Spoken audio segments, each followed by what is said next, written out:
The Quran, the holy book of Islam, is a treasure trove of spiritual guidance, historical narratives, and profound wisdom. While many aspects of the Quran are widely discussed and studied, there are several intriguing elements that often go unnoticed. These lesser-known aspects not only enrich our understanding of the text, but also highlight its timeless relevance and depth. In this exploration, we delve into 5 fascinating topics mentioned in the Quran that rarely find their way into mainstream discourse, from the healing properties of honey to the detailed stages of human embryonic development.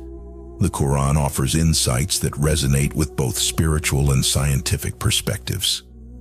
By shedding light on these overlooked themes, we aim to uncover the profound connections between faith, nature, and the human experience as articulated in the Quran. 1. The role of honey in healing.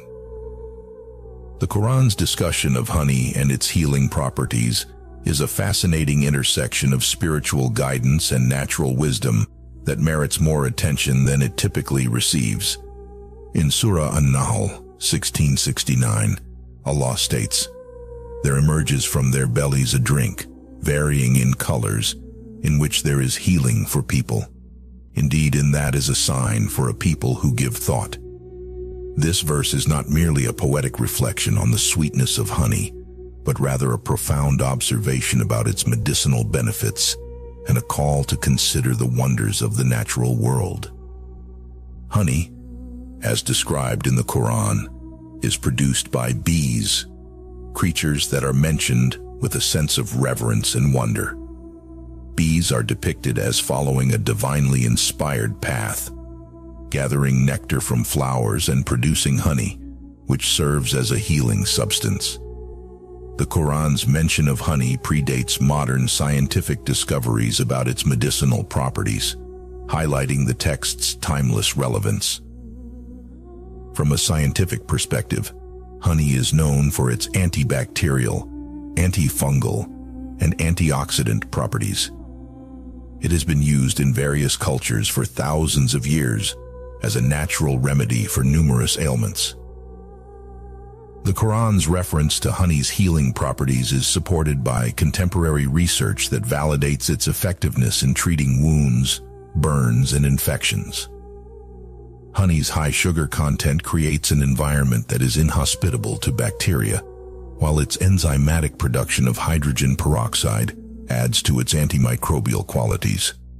Furthermore, honey contains trace amounts of vitamins, minerals, and amino acids, contributing to its overall health benefits. The process by which bees produce honey is also a marvel of nature. Bees collect nectar from flowers, which they then transform through a process of regurgitation and evaporation. This process reduces the water content of the nectar, turning it into the thick, sweet substance we recognize as honey. The variation in color and flavor of honey, as mentioned in the Quran, depends on the types of flowers from which the bees collect nectar.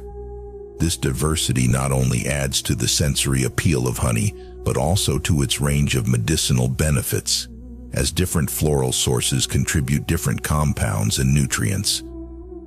In Islamic tradition, honey is often used in both spiritual and physical healing practices. It is included in various prophetic traditions, hadith, as a recommended treatment for illnesses. The Prophet Muhammad is reported to have said, "Make use of the 2 remedies, honey and the Quran." Ibn Majah. This hadith underscores the importance of both spiritual and natural remedies in maintaining health and well-being. Moreover, honey's mention in the Quran as a source of healing serves as a reminder of the interconnectedness of human health and the natural environment. It encourages believers to seek cures within the natural world, to value and protect the environment, and to recognize the divine wisdom inherent in creation. The bee, a small and often overlooked creature, becomes a symbol of divine guidance and natural bounty. The reference to honey in the Quran also invites a broader reflection on the role of natural substances in traditional and modern medicine. While synthetic drugs and advanced medical technologies dominate contemporary healthcare, there is a growing recognition of the value of natural remedies and holistic approaches to health. Honey, with its ancient roots and proven benefits, exemplifies the enduring relevance of natural healing practices. The mention of honey in Surah An-Nahl 1669 is a rich and multi-layered topic that connects spiritual teachings with natural science. It highlights the medicinal properties of honey, the miraculous nature of bees, and the importance of environmental stewardship. By reflecting on this verse, believers are encouraged to appreciate the natural world, seek holistic approaches to health, and recognize the divine wisdom in creation. This Quranic insight into honey's healing properties remains as relevant today as it was centuries ago, offering a timeless reminder of the harmony between humanity and nature. 2. The stages of human embryonic development. The Quran's description of human embryonic development in Surah Al-Mu'minun 23:12-14 is a remarkable blend of spiritual insight and biological accuracy. The verses state, "And certainly did we create man from an extract of clay. Then we placed him as a sperm drop in a firm lodging. Then we made the sperm drop into a clinging clot, and we made the clot into a lump of flesh, and we made from the lump bones, and we covered the bones with flesh. Then we developed him into another creation. So blessed is Allah, the best of creators." These verses encapsulate a profound understanding of the stages of human embryonic development, articulated at a time when scientific knowledge about human reproduction was extremely limited. The Quran's portrayal of these stages is not only spiritually significant but also remarkably consistent with what modern science has uncovered about embryology. The journey begins with the creation of man from an extract of clay. This phrase can be understood as a reference to the fundamental elements that constitute the human body, elements that are found in the earth. From these basic components, human life originates. The next stage described is the placement of a sperm drop in a firm lodging, which corresponds to the fertilization of the egg by the sperm and the subsequent implantation of the fertilized egg, zygote, in the uterine wall, where it is securely lodged and begins to grow. The Quran then describes the transformation of the sperm drop into a clinging clot. This is an astonishingly accurate depiction of the blastocyst stage, where the developing embryo attaches to the uterine wall, appearing as a small, clinging entity. This stage, scientifically known as implantation, is critical for the embryo's continued development and eventual growth into a fetus. Following this, the Quran mentions the development of the clot into a lump of flesh. This corresponds to the embryonic stage where the cells begin to differentiate and form the early structures of the body, including the somites, which are precursors to the vertebral column and muscles. The lump stage signifies the initial formation of the embryonic body plan. The verse continues with the creation of bones and the subsequent covering of these bones with flesh. This mirrors the process of ossification, where cartilage is gradually replaced by bone, and the development of muscle tissues that encase the skeletal structure. This stage highlights the intricate and sequential nature of embryonic development, where each phase builds upon the previous one in a highly organized manner. Finally, the verse speaks of the development into another creation, signifying the transition from a mere biological entity into a human being, endowed with unique characteristics and potential. This culminates in the recognition of Allah as the best of creators, acknowledging the divine wisdom and power behind the intricate process of human development. The Quran's description of these stages predates the advent of modern embryology by centuries. It wasn't until the 20th century, with the development of advanced microscopy and imaging techniques, that scientists could fully appreciate and verify the detailed processes described in these verses. The congruence between the Quranic account and modern scientific findings is often highlighted by scholars and scientists, noting the precision with which these ancient verses describe complex biological phenomena. Moreover, these verses encourage a deeper reflection on the miracle of life and the processes that sustain it.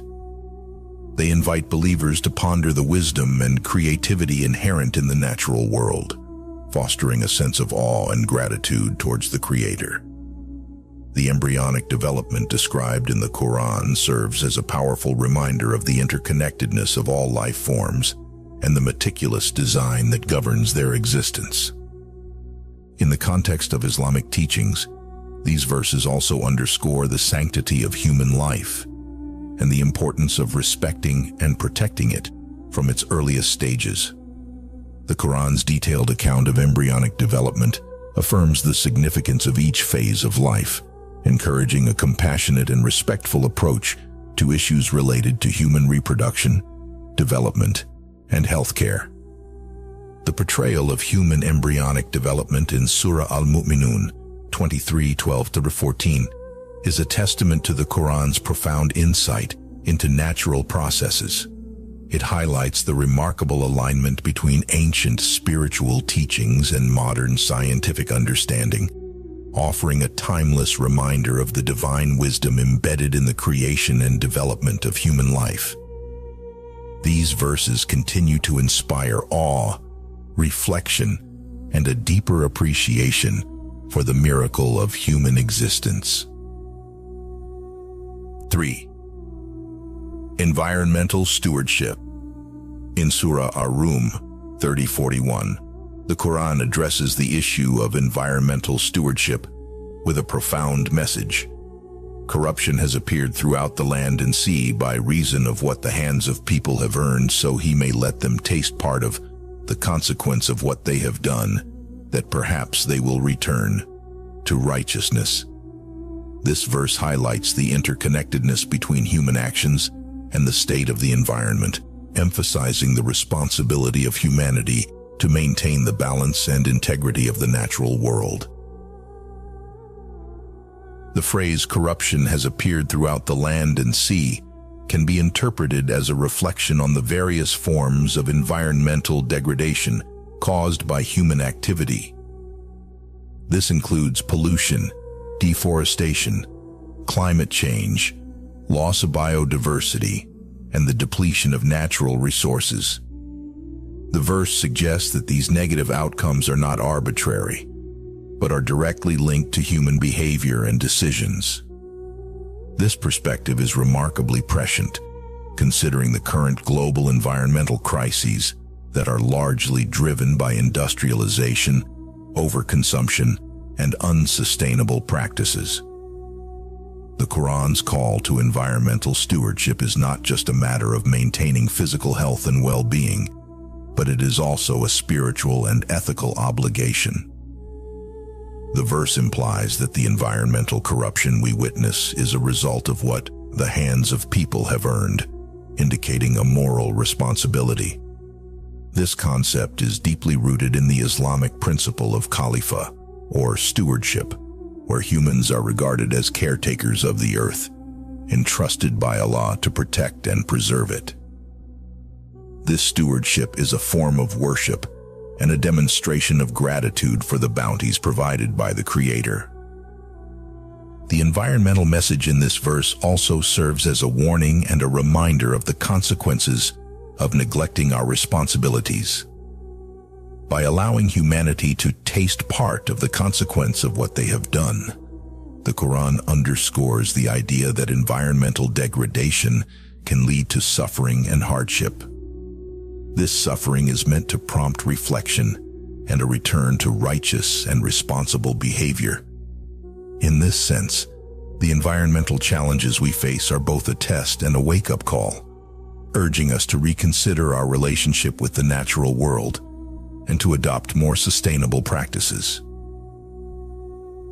The Quranic approach to environmental stewardship also includes a recognition of the intrinsic value of all creation. Every element of the natural world, from the tiniest microorganism to the vast oceans, is created with purpose and wisdom. This holistic view encourages a deep respect for all forms of life and a recognition of their role in maintaining the balance and harmony of the ecosystem.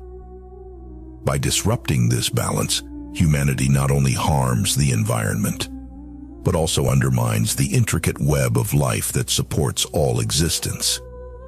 In practical terms, the teachings in Surah Ar-Rum can inspire a range of actions to protect and restore the environment. These include reducing waste, conserving water and energy, protecting natural habitats, and promoting sustainable agriculture and consumption. By integrating these practices into daily life, individuals and communities can contribute to a healthier and more sustainable planet. Furthermore, the Quranic emphasis on returning to righteousness can be seen as a call for systemic change. It encourages the development of policies and practices that prioritize environmental sustainability and justice. This involves not only addressing immediate environmental issues, but also tackling the underlying economic, social, and political factors that contribute to environmental degradation. For instance, promoting renewable energy sources, enforcing regulations to reduce pollution, and supporting initiatives that protect endangered species are all aligned with the Quranic vision of stewardship.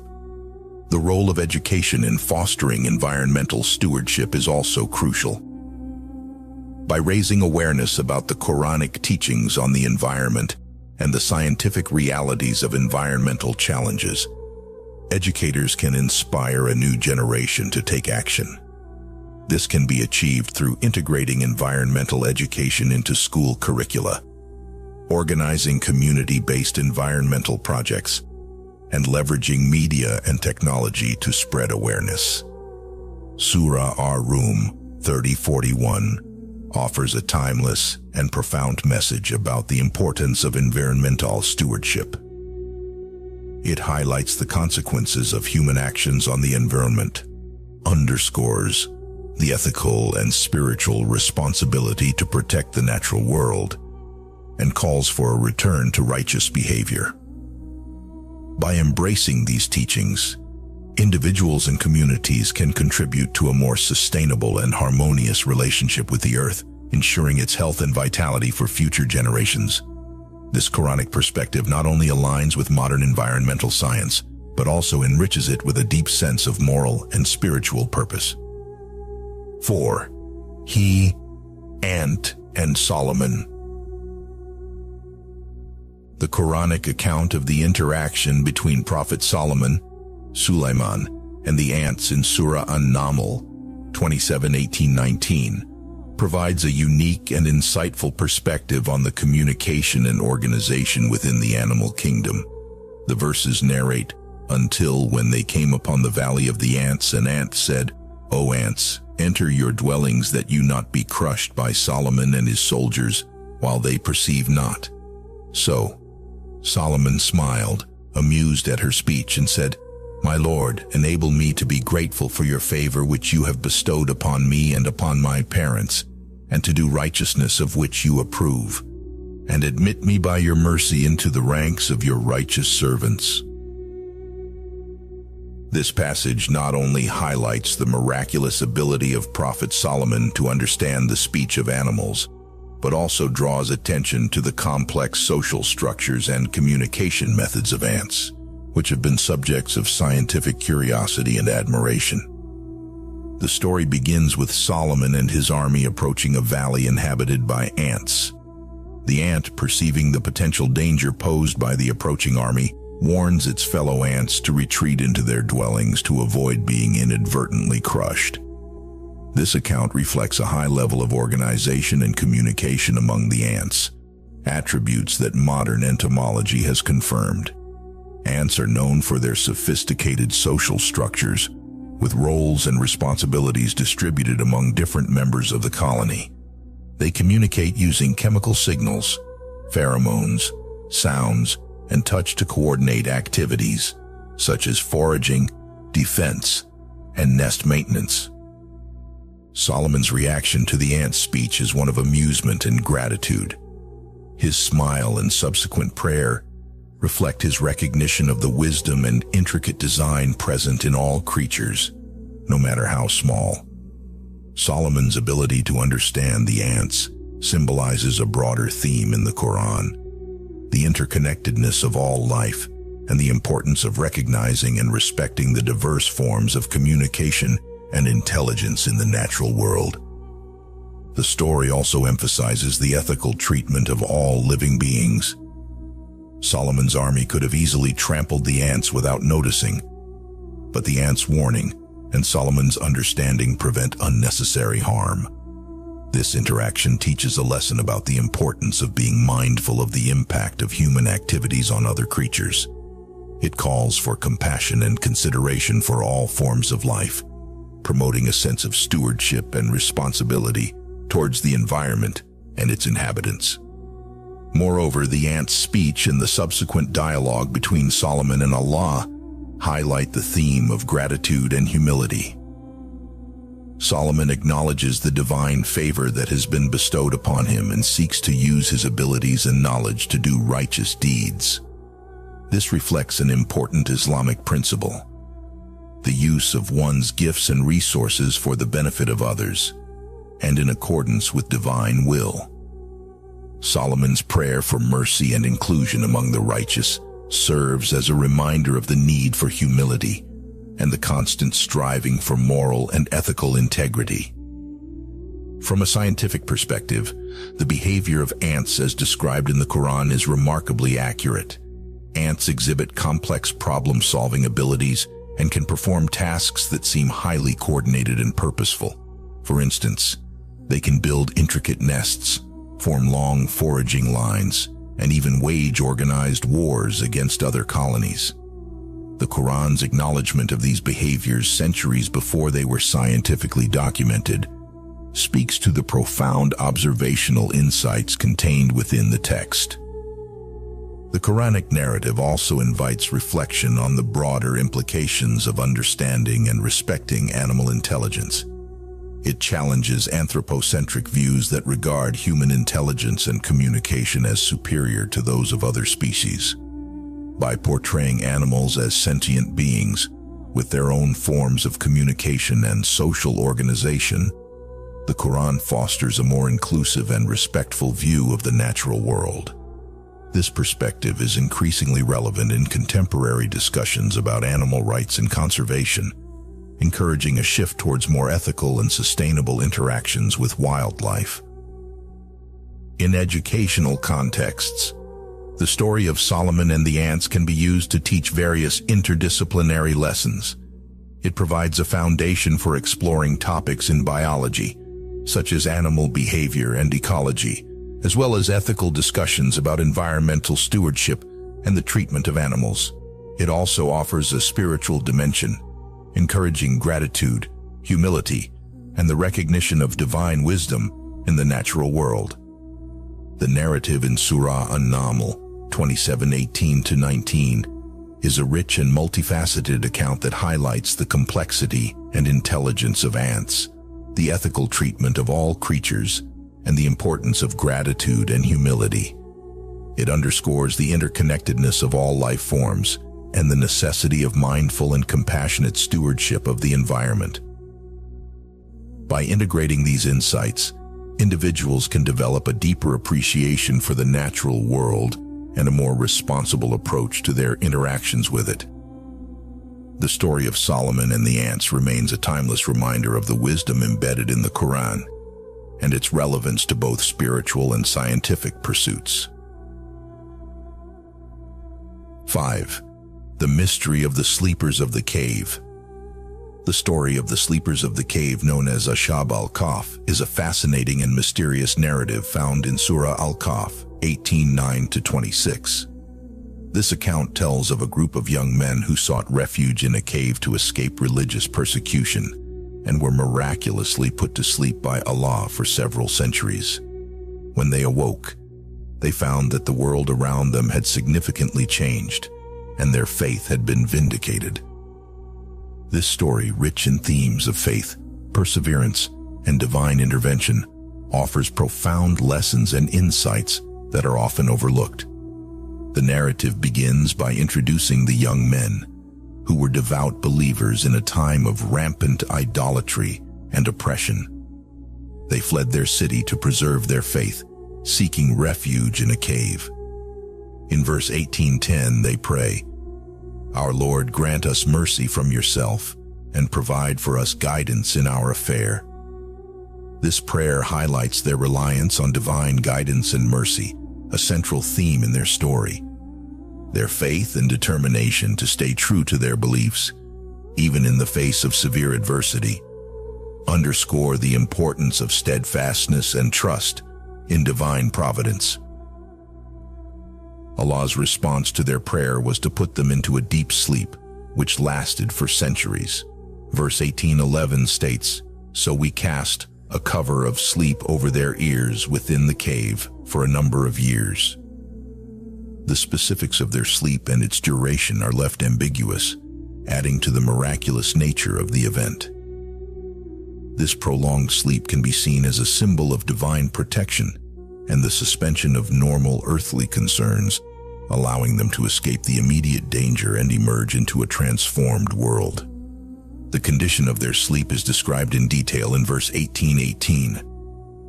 "And you would have thought them awake while they were asleep, and we turned them to the right and to the left, while their dog stretched his forelegs at the entrance." This verse highlights the miraculous nature of their slumber, as their bodies were preserved in a way that prevented decay, despite the passage of time. The presence of the dog at the entrance adds an additional layer of intrigue and companionship, as the dog is also included in the divine protection granted to the young men. When the sleepers awoke, they were unaware of how much time had passed. In verse 18:19, they discuss among themselves, saying, "How long have you remained?" They said, "We have remained a day or part of a day." They said, "Your Lord is most knowing of how long you remained." Their disorientation underscores the miraculous nature of their sleep and the significant passage of time. This moment of awakening is pivotal, as it marks their re-entry into a world that has changed while their faith and principles have remained constant. The story continues with one of the young men venturing into the city to buy food, only to discover that the religious and social landscape had drastically transformed. Their city, once hostile to their monotheistic beliefs, had embraced the faith they had sought to protect. This shift is a powerful testament to the enduring nature of truth and the ultimate triumph of faith over oppression. The sleepers' return serves as a sign to the people of their time, reinforcing the themes of divine intervention and the power of steadfast faith. The story of the sleepers of the cave also touches on the human fascination with time and the supernatural. The townspeople's reaction to the young men's return is one of awe and wonder, as they realize the divine miracle that has occurred. In verse 18:21, the Quran states, "And thus did we make their case known to the people, that they might know that the promise of Allah is truth, and that of the hour there is no doubt." This verse emphasizes that the purpose of the miracle was to affirm the certainty of Allah's promises and the reality of the Day of Judgment. Moreover, the story raises questions about the nature of divine signs and the human tendency to seek tangible evidence of the divine. The sleepers themselves became a living testament to Allah's power and the truth of His message, serving as a reminder to their contemporaries and to future generations of the importance of faith and divine reliance. In addition to its religious and spiritual dimensions, the story of the Sleepers of the Cave has inspired various interpretations and cultural adaptations throughout history. It has been a source of fascination in both Islamic and non-Islamic traditions, influencing literature, art, and folklore. The themes of miraculous survival, time travel, and divine protection resonate across cultures and epochs, illustrating the universal appeal of the narrative. The Quran's retelling of this story also emphasizes the importance of humility and avoiding speculative debates about matters beyond human comprehension. In verse 18:22, it mentions the differing opinions about the number of the sleepers. They will say there were 3, the fourth of them being their dog, and they will say there were 5, the sixth of them being their dog, guessing at the unseen, and they will say there were 7, and the 8th of them was their dog. Say, my Lord is most knowing of their number, none knows them except a few.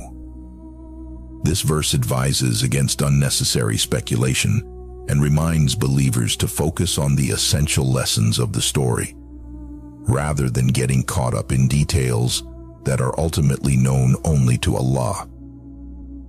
In conclusion, the story of the Sleepers of the Cave in Surah Al-Kahf 18:9-26 is a richly layered narrative that offers timeless lessons on faith, perseverance, and divine intervention.